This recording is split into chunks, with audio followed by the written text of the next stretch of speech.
Want to speak real English from your first lesson? Sign up for your free lifetime account at EnglishClass101.com.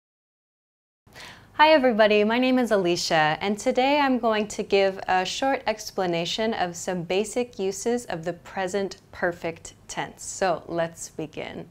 Okay, the present perfect tense, what I'm going to talk about today, there are two basic points to think about when using the present perfect tense. We use the present perfect tense first, number one, to express a life experience. So this can be a life experience you have had or a life experience you have never had. So we use this grammar point to talk about life experience, but with one key nuance. This life experience, it happened at a non-specific or an unimportant point in time. So the point in time when this life experience happened is not important in this sentence. In the sentence where you use the present perfect tense, the point in time where you had the experience is not the focus of your statement. The focus of your statement is just the life experience. So to give a visualization of this, on a timeline with past, present, and future, the present perfect tense is used to express a life experience at a non-specific point in time, meaning we use it for some experience you had at some point before the present, some point before the current conversation. So we use the present perfect tense to talk about a life experience that happened at a non-specific point in the past. So when specifically this experience happened is not important. This grammar point allows us to simply say that we have or have not had an experience. So this is the first grammar point about the present perfect tense, the simple use of the present perfect tense. The next point I want to talk about, though, is this second point, number 2 here. We use the present perfect tense to talk about an action that started in the past and continues to the present. The effect of an action that started in the past continues to the present. So this is a grammar point that's slightly different from number 1 that I talked about. So the image here is an action that started at some point in the past. It began at some point in the past, and it continues to the present. Or the effects of that action continue to the present. So this is something we can use to talk about where we live, our studies, our work experience, for example. I'll show you in a couple of example sentences a little bit later. But this is the second use, the second grammar point I want to talk a little bit about today. So it's important to note that when we use this second point, when we use the second use of this grammar point, we often use the words for and since to express that action that began in the past and continued to the present. It gives the listener some extra information about the duration, about how long that action has continued. So the difference between for and since, many people make a mistake with this. So use of for and since is important with grammar point number 2 here especially because it gives the listener some information about how long the action has been happening. So in an example sentence you could say, I have lived in Paris for 3 years, or you could say, I have lived in Paris since 2014. So you can hear for is used for a period of time. I have lived in Paris for 3 years. 3 years is a period of time. Your period of time can be years, months, days, minutes, hours, and so on. Any period of time can be used with the word for. I have been teaching this lesson for a few minutes. I have been standing up for about an hour, for example. You can use a different time duration for different expressions. You can use this actually a lot in your everyday life. But on the other hand, let's talk about since. So since is used for a point in time. When we want to talk about a point in time where an action began, where an action started, we can use since. So for example, in my sentence, I said I have lived in Paris since 2014. So that since shows the exact year when I started living in Paris. I have lived in Paris since 2014, and the action continues to the present. So we can use for and since to show when an action began, and we also know that that action is going to be continuing. That action will continue to the present. So these are kind of the two grammar points I'd like to talk about. Then lastly, I want to talk about how to make this grammar point, how to make the present perfect tense. So I have three categories here. There's positive statements, negative statements, and question statements. These are just the basic forms of these three types of sentences. So let's talk about a few different sentence patterns that we can make. I have positive statements, negative statements, and question statements. These are just a few examples of the type of sentences and questions that you can make with this grammar point. So first, to make a positive statement, we'll use have or has depending on your subject. If your subject is I, for example, we'll say I have, you have, and we have. For he and she has, she has, and so on. So depending on your subject, we will use have or has. Next, we need to include the past participle form of the verb. So for example, I have lived in Paris. Lived is the past participle form of the verb live. I have been to Paris. So we can use these past participle forms of verbs, been in this case, to talk about the present perfect tense, to use the present perfect tense. Please try to remember your past participle forms of verbs, but I find that one of the best ways to get used to using the correct form of the verb here is just practicing in sentences. It's a little bit difficult to memorize all the verbs just from a list, so try practicing them in sentences to remember. Let's talk then about how to make a negative statement. So a life experience you have not had.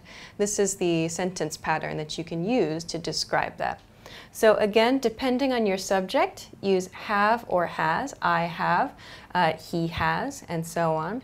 Next, we'll include never. So I have never, he has never, they have never, you have never, and so on. So this never shows no experience. This is our negative expression. Then finally, we'll include the past participle form of the verb. So I have never eaten horse. He has never visited Italy, and so on. These make negative statements with never. Okay, and finally, a couple of different question patterns that we can use. There are a lot of different questions, yes and no questions, information questions. Let's take a look at a simple one, a simple yes-no pattern. So again, we begin with our has and have, depending on the subject here. So have you been, for example, with the past participle verb. Has she seen, and so on. So again, we need to use this past participle form of the verb when making our questions. You might have heard people use ever. I have here at the bottom this ever in this sentence style. Have you ever been to France? Have you ever eaten something? This ever, the nuance of this ever is in your whole life experience. So ever kind of amplifies, ever emphasizes the importance of your life experience. In your entire life, have you had the experience of something? This ever emphasizes your entire life's experience. If you say, for example, have you seen that movie? It sounds like maybe it's a recent movie. But if you say, have you ever seen such and such movie? It sounds like maybe the movie is a little bit older. So especially in cases where you'd like to emphasize something that's not so recent, you might consider using ever in your questions. Have you ever been to a different country? Have you ever studied something else? So using ever shows that maybe you're thinking about something a little bit further back, a little bit more in the past in someone's life. Okay, so now that we know this, Let's take a look at a few example sentences that I've prepared. So first, I have they something something in Germany. So here I want to use the verb live, live. So the past participle form of the verb live is lived, and my subject here is they. So I need to use they have lived in Germany. This is a very, very simple sentence. They have lived in Germany. I'm using this simple structure, this simple grammar point number 1, which we talked about. So this is just a life experience. When did they live in Germany? We don't know, but it's just the experience that we want to focus on in this sentence. I could change the sentence to say, they have lived in Germany since 1999. In that case, it means they live in Germany now also. However, if they do not live in Germany, they only want to express their life experience of living in Germany, they could say, they have lived in Germany. They have lived in Germany only, that sentence. So please be careful. They have lived in Germany since 1999 shows they still live in Germany. Saying they have lived in Germany shows only a life experience. If you'd like to give more information about where they live now, do it in the next sentence. They have lived in Germany, but they travel around a lot, and now they're living in Paris, for example. So using the present progressive tense to give some more information in the next sentence. Okay, so here we see grammar point number 1 is being used in this first sentence. Let's take a look here at a negative sentence. I something something, never something something to Italy here. We have the subject I here. We know that it's a negative sentence because it's never, so we need to use I have never. And then if I want to use the verb be, if I want to use the verb be, the past participle form of the verb be is been. I have never been to Italy is the correct sentence here. So I'm expressing no experience in my life. I have never been to Italy, meaning, as we talked about with grammar point number 1, in my whole life, I have not had an experience. So there's no time point being used here. I have never had the experience of going to Italy. Okay. Now, let's talk about the next example sentence. She something something something the test 3 times. So here I want to use the verb take. So to take a test. Take is going to be the verb for this sentence. So here my subject is she, and I know this is a positive sentence, a positive statement. So I'm going to use has. She has, and take, the past participle form of the verb take, is taken. She has taken the test 3 times. So this sentence shows in her life experience, at 3 times, 3 points in her life, she has taken the test. So we don't know when she took the test, but we know she has taken the test 3 times at some point in the past. This is what this sentence teaches us. We don't know when, just that she has taken the test 3 times. Okay. Next, let's look at this sentence. Maybe a very useful sentence for some people who are watching this video on this channel. So this is I something something English for 2 years. Okay, so there's a big hint word here. I have the word for included in this sentence. Remember, we use for to talk about a time period, So that connects to grammar point 2, which we talked about over here. So remember, with grammar point number 2, for present perfect tense, we're showing an action that started in the past and continues to the present. Okay, so the verb I want to use here is study, study. So my subject is I, so I need to use have in this case, and the past participle form of study is studied. So I have studied English for 2 years. This shows us a length of time, a period of time, a duration for your studies. It shows your studies are continuing. You are still studying English. 2 years ago, you started, and you have continued since that time. You have continued studying for 2 years. So this sentence shows us that you have studied English and how long you have studied English. Lots of information here. Okay, let's talk about the next sentence, a question sentence now. Okay, so here my subject, I have he is here.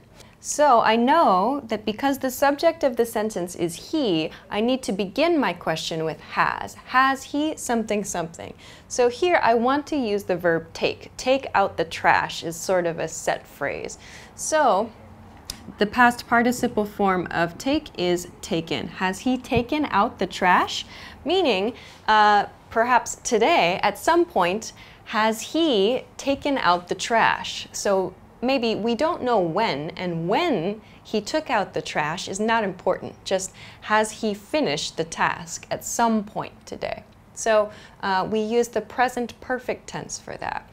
So we can use the simple past sentence, did he take out the trash? But the reason that it sounds a little bit more natural to say, has he taken out the trash, is because of this point we talked about here, the effects of that action. So if he did or did not take out the trash, it could affect the people around him or the environment around him. So, has he taken out the trash? If the answer is no, it might mean there's some negative effect in the environment. If the answer is yes, perhaps it means the people in the environment will be happy. There will be a happy effect of that. So this is the consideration. It's a very, very small point.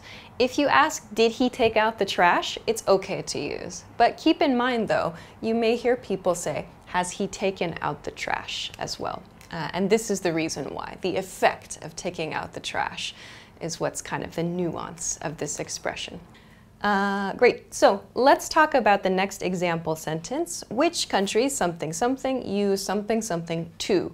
So in casual, kind of more everyday friendly spoken English, it's okay to end your sentence with a preposition, in this case to. So here I have an information question. Which countries, I need to use have or has here, plus you. So that tells me I should use have. Which countries have you? And I want to use, again, the verb be here. So I know it should be been. Which countries have you been to? So again, in your life experience, which countries have you been to? When is not important, just in your life. Where, which countries? Okay, let's look at the next one. You'll see I have a little apostrophe. Maybe you can see it on the screen there. There's a little apostrophe here, which is a pronunciation hint. So this is a yes or no question. You, something, something, never, something, something, a motorcycle. So motorcycle, the verb I want to use with motorcycle is ride. Ride, the past participle form is ridden. You've never ridden a motorcycle is the complete sentence here. So I mentioned this pronunciation hint. You have becomes you've in the contracted form, you've. So try not to use you have, he has, she has. Try to use that apostrophe VE or apostrophe S sound when you're speaking. You've never, he's never, she's never. Sounds a lot more natural and a lot more fluent as well than he has or she has or you have. So please try to use the contracted form here. So this sentence, you've never ridden a motorcycle, meaning in your life experience, you have never ridden a motorcycle. So this is a yes or no question. No, I've never ridden a motorcycle could be the answer. Or yes, I have actually ridden a motorcycle. So this is a simple yes or no question, but we use the negative form here. You've never? It sounds surprised. This sounds kind of shocked. Okay. Let's look at our next example sentence. We something something, never something something. The verb I want to use for this sentence is work, work. Okay, so the past participle form of work is worked here, okay. And we is the subject of the sentence, so we're going to use we have never worked internationally. In our life experience, we do not have the experience of working internationally. Okay, finally, they something something in Paris since 2015. So just as we practiced with this example sentence with for, here we see since. So this shows us that maybe a specific point in time, in this case 2015, is going to give us some extra information about this situation. So let's use the verb live again. We know that the past participle form of live is lived, and we'll use have because our subject is they. So they have lived in Paris since 2015. So this sentence shows us that in 2015 they moved to Paris and they have lived in Paris. They have continued living in Paris since that time. This sentence shows us that with since. Okay, so those are a few example sentences and a short introduction to how to use the present perfect tense, and also a little bit of information on using for and since. So I hope that this lesson was useful for you. If you have any questions or comments or want to try making a few example sentences, feel free to do so in the comments section of this video. Also, please make sure to like this video and subscribe to our channel if you haven't already. Also, check us out at EnglishClass101.com for more good stuff. Thanks very much for watching this lesson, and I will see you again soon. Bye!